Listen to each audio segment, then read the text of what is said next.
आज संसदीय बैठक के दौरान प्रधानमंत्री नरेंद्र मोदी ने भारत के पहले प्रधानमंत्री जवाहरलाल नेहरू की कुछ नीतियों पर टिप्पणी की। उन्होंने खास तौर पर सिंधु जल समझौते और देश के बंटवारे से जुड़े फैसलों का संदर्भ अपने स्टेटमेंट में लिया। प्रधानमंत्री मोदी का ये बयान उस वक्त आया जब उपराष्ट्रपति पद के लिए सीपी राधाकृष्णन के नाम की घोषणा हुई। पीएम ने कहा कि नेहरू ने साल 1960 के सिंधु जल समझौते में भारत के 80% पानी को पाकिस्तान को दे दिया, जिससे भारतीय किसानों को नुकसान हुआ। उन्होंने ये भी जिक्र किया कि नेहरू ने बाद में इस फैसले को गलती माना, लेकिन तब तक देर हो गई थी। साथ ही उन्होंने बंटवारे को नेहरू की नीतियों से भी जोड़ा और इससे देश के लिए नुकसानदायक बताया। ये बयान एनडीए की बैठक में आया, जहां पर कई अहम मुद्दों पर चर्चा चल रही थी। सिंधु जल समझौता, भारत और पाकिस्तान के बीच एक बड़ा करार। इसके तहत 6 नदियां सिंधु, झेलम, चिनाब, सतलज, ब्यास और रावी का पानी बांटा गया। भारत को 3 नदियों सतलज, ब्यास, रावी का पूरा नियंत्रण मिला, जबकि बाकी के 3 मुख्य रूप से पाकिस्तान को दे दी गई। विश्व बैंक की मदद से समझौता हुआ था, क्योंकि उस समय दोनों देशों के बीच तनाव था। इसका मकसद शांति को बनाए रखना था। लेकिन आज कुछ लोग मानते हैं कि समझौते से भारत को अपने पानी का पूरा फायदा नहीं मिल पाया, क्योंकि कई नियमों की वजह से भारत सीमित इस्तेमाल ही कर पाया। ये इतिहास आना चाहिए ना। हमें बहुत गर्व है, प्रधानमंत्री ने बताया। और नेहरू जी ने बिना कैबिनेट के अप्रूवल के, बिना कोई चर्चा किए उनको दे ही नहीं दिया। 63 करोड़ या 80 करोड़ रुपए भी दे दिए। कमाल है, इतनी बड़ी बात पर आपने कैबिनेट चर्चा तक नहीं की। आप संविधान की बात करते हैं। कोई भी ट्रीटी होती है तो उस पर बाकायदे चर्चा होती है, कैबिनेट से, सदन से, संसद से, कुछ नहीं। कांग्रेस की जो डिक्टेटरशिप पॉलिसी थी वो नेहरू जी के साथ में शुरू हुई और आज भी चल रही है। वन मैन आर्मी, न मंत्रिमंडल, न सहयोगी, न कोई विपक्ष, सब मिलकर अकेले निर्णय कर डालो। गए पाकिस्तान घूमने के लिए और 80% अपना जो सिंधु नदी का जल था वो पाकिस्तान को दान करके डोनेट देकर चले आए। क्या पाकिस्तान का एक बंटवारा उन्होंने पहले किया था, कि दूसरा बंटवारा बगैर मंत्रिमंडल के उसके करके चले आए पानी का। ये एक जिसको कह रहे हैं अपरिपक्व निर्णय। 80% पानी भारत के किसानों के भविष्य को दांव पर लगा करके 80% पानी जो है वो तत्कालीन प्रधानमंत्री नेहरू जी ने वो पाकिस्तान को देना स्वीकार किया।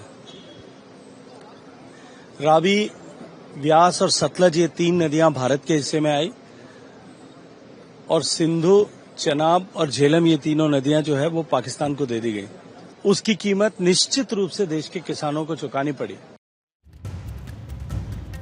इस बयान का संदर्भ समझना जरूरी है। भारत और पाकिस्तान के बीच हाल ही में पहलगाम में हुए हमले के बाद तनाव बढ़ा। इस दौरान सिंधु जल समझौते को रद्द करने की बात भी उठी। प्रधानमंत्री का ये बयान इस माहौल में आया जब राष्ट्रवादी भावनाएं बेहद तेज हैं। ये बयान जनता को ये याद दिलाने का प्रयास हो सकता है कि पुराने फैसलों का असर आज भी दिखता है। साथ ही ये मौजूदा सरकार की नीतियों को पुरानी नीतियों और अतीत में किए गए समझौते के कारण क्या क्या समस्या का सामना करना पड़ रहा है।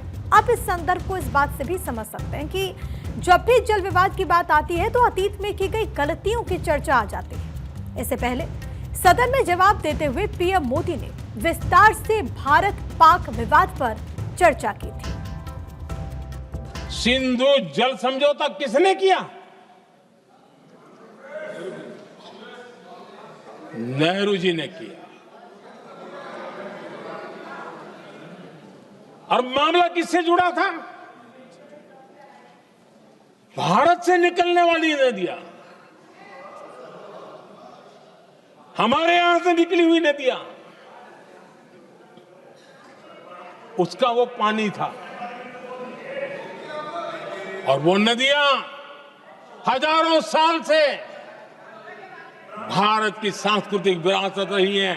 सिंधु जल समझौता सीधा सीधा भारत की अस्मिता और भारत के स्वाभिमान के साथ किया गया बहुत बड़ा धोखा था। किसकी सरकार ने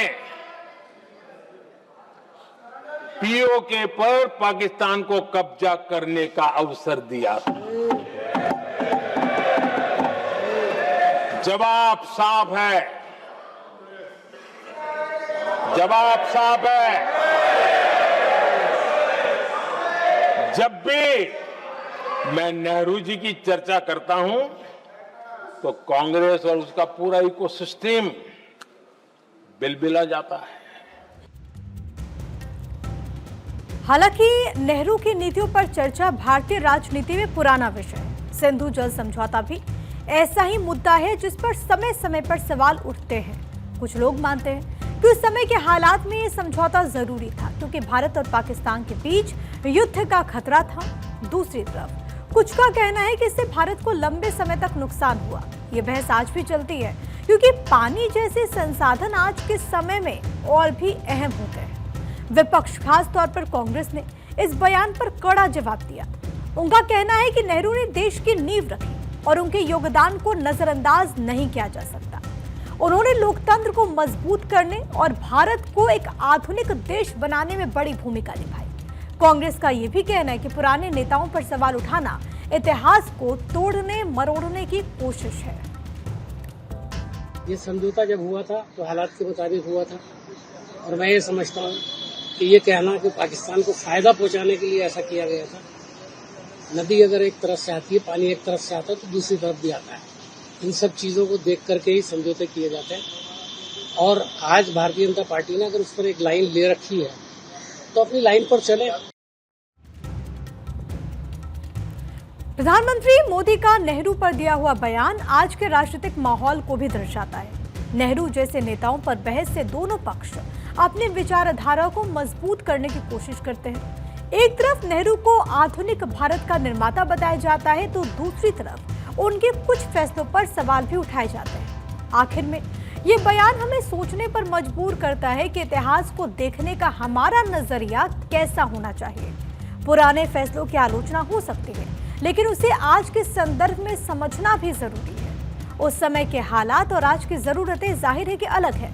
शायद हमें अतीत से सीखकर भविष्य की ओर बढ़ना चाहिए। ऐसी चर्चाएं हमें एकजुट करने में मदद कर सकती हैं अगर प्रधानमंत्री मोदी की भावनाओं को सकारात्मक नजरिए से देखा जाए।